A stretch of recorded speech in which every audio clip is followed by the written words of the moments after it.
The streets of Bangladesh have once again become a battleground as the opposition and the government in one of the world's most populous countries prepare for a general election that is supposed to be held in January.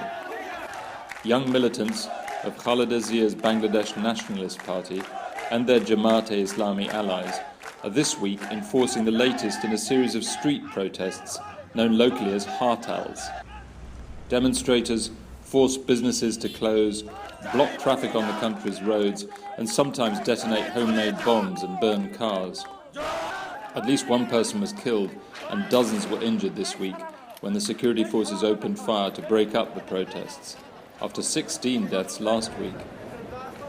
Ms. Zia and her BNP party want Sheikh Hasina, the Awami League Prime Minister, to step down and make way for an interim government to ensure fair handling of the election.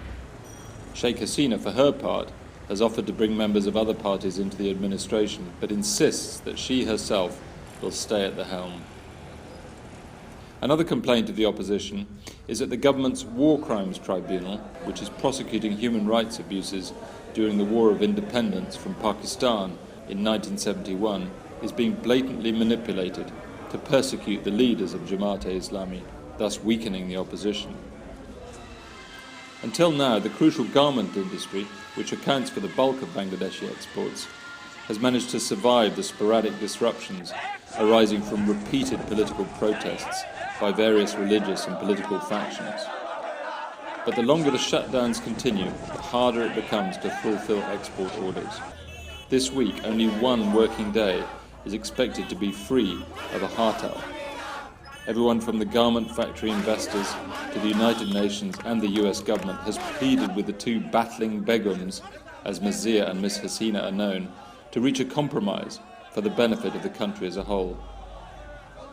So far, however, there is no sign of agreement, and a recent telephone call from Ms. Hasina to Ms. Zia to seek a deal ended in failure after 37 minutes of unproductive bickering. The continued rivalry between the two increases the risk that the armed forces will have to intervene, as they have in the past, to run the government until elections can be held, or that the street violence will continue for many weeks to come. Victor Mallet, Financial Times.